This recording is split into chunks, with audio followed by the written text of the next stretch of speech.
Olá, gente, tudo bom com vocês? Então, hoje nós vamos dar prosseguimento com a nossa matéria, com o nosso conteúdo. Essa é a nossa terceira aula sobre calor. Na primeira, nós vimos uma introdução, ou seja, os conceitos de calor. Na segunda, nós vimos o calor sensível, ou seja, que é aquele calor que varia a temperatura. E na aula de hoje, nós vamos ver o calor latente.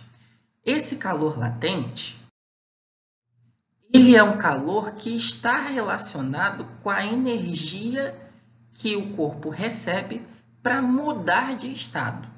Ou seja, um corpo, por exemplo, a água em estado sólido, que é o gelo, quanto de energia que o gelo precisa receber para mudar, para sair do estado de gelo, estado sólido, e passar para o estado líquido, que é a água. Então, isso é o calor latente. É essa energia necessária para o corpo mudar de estado. Tá ok?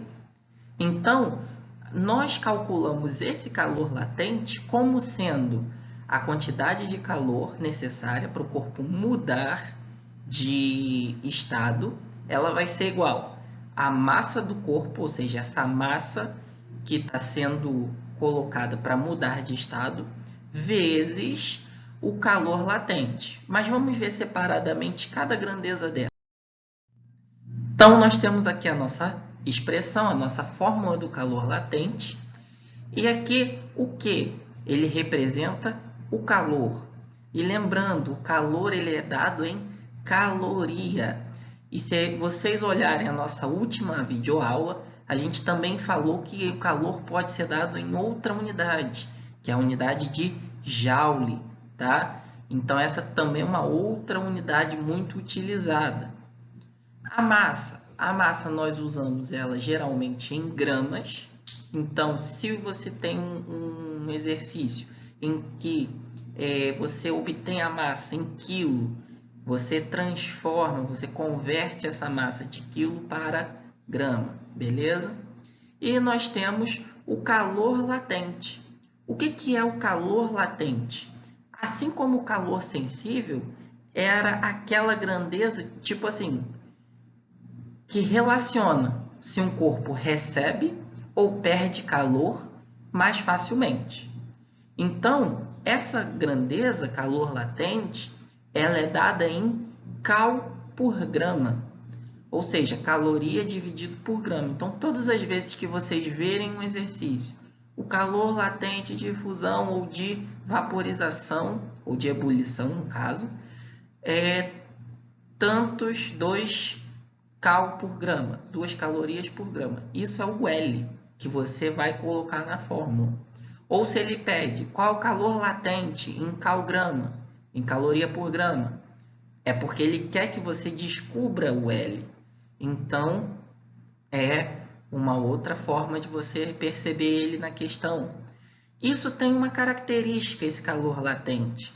Lá, quando a gente viu o calor sensível, o Czinho da expressão, a gente viu que quanto maior era o Czinho, ou seja, o número fosse maior, mais difícil era para aquecer, para um corpo receber ou para um corpo doar calor. Quanto menor fosse ele, era mais fácil um corpo receber ou doar calor. Aqui é a mesma coisa. Então, quanto maior for o calor latente, mais difícil vai ser ele doar ou receber calor. E, em contrapartida, quanto menor for o calor latente, mais fácil vai ser o corpo doar ou receber calor. Beleza? Então, ele é muito similar ao que a gente viu na última aula. Se eu tenho dois corpos, onde um tem calor latente de 80 cal por grama e o outro tem calor latente de 50 cal por grama, vai ser mais fácil o corpo que tem menor, ou seja, o de 50, doar ou receber calor para outro corpo, no caso de 80. Beleza? Bom, vamos ver aqui um exemplo.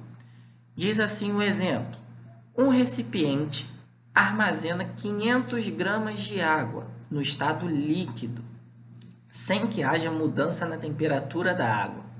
repentinamente, todo o seu conteúdo é evaporado.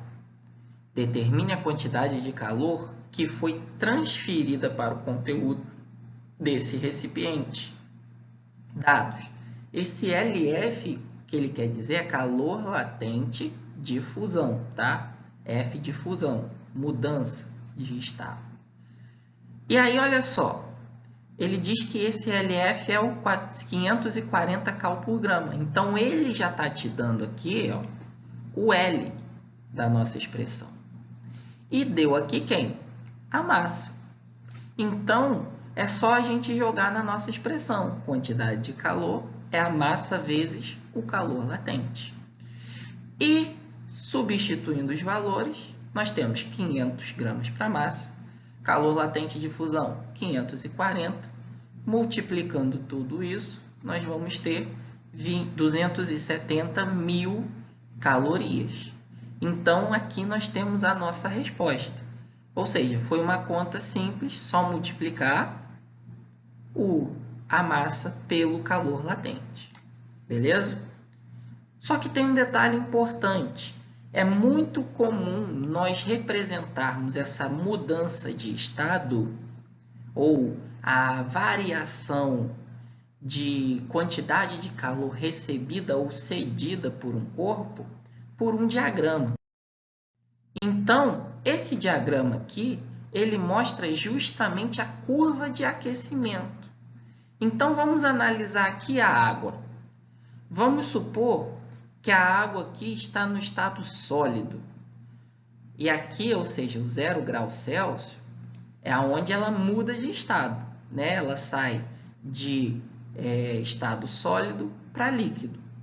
Só que a gente vai reparar o seguinte. Vamos supor que ela comece aqui a menos 10 graus Celsius. Menos 10 graus Celsius. Conforme o tempo for passando e eu for aquecendo, o que vai acontecer com a temperatura? Vai subindo. Então, menos 10, menos 9, menos 8, menos 5, menos 3, menos 2, menos 1, 0. Cheguei aqui no 0 graus Celsius. Daqui, do menos 10 até o 0 graus, nós falamos que aqui tinha uma quantidade de calor sensível, que foi o que a gente viu na última aula. Por quê? Porque está variando a temperatura. Nota que aqui a curva cresce, ó. Isso daqui significa que a temperatura está subindo. Então, isso é um indício de calor sensível. Só que nota aqui que ela está na horizontal, no 0 graus Celsius. Por quê? Porque aqui é calor latente. Lembra da nossa expressão de calor latente? Não tem nenhuma letra que indique a temperatura. Isso significa o quê? Que no calor latente, quando um corpo sai do seu estado, por exemplo, aqui a água, que estava a 0 graus Celsius, ela muda para o estado de líquido, ela vai permanecer com a mesma temperatura, ou seja, 0 graus Celsius, até virar completamente líquido. Então, se você colocar a água numa tigela, numa bacia, gelo, só gelo, e ali deixar o gelo derretendo. Quando ele começar a derreter, é que ele está a 0 graus Celsius. E durante todo o período que você observa gelo naquela bacia, você vai ter ali a temperatura a 0 graus Celsius. Quando todo o gelo vira água, a curva volta a crescer, volta a aumentar. Por quê? Porque a temperatura vai subir novamente. Então, nesse ponto, a gente tem de novo calor sensível. Quando a temperatura chegar a 100 graus Celsius, que é o ponto de ebulição, que é quando a água vira vapor, ela vai estabilizar de novo. Por que vai estabilizar? Porque ela vai ficar a temperatura de 100 graus Celsius até toda ela virar vapor. Quando toda ela virar vapor, aí a temperatura volta a subir. Então, nota que sempre quando eu tenho no diagrama de aquecimento, na curva de aquecimento, uma reta deitada, ou seja, na horizontal, é porque ali eu tenho calor latente. E quando ela está inclinada, é porque eu tenho calor sensível. Beleza? Então, a gente tem que aprender a diferenciar observando a curva. Tranquilo? Então, para a aula de hoje, vocês vão tentar fazer esse exercício, né, sobre o conteúdo. Beleza? Dá um pause aí para poder anotar ele. E também esse exercício número 2 que vocês vão tentar fazer. Beleza?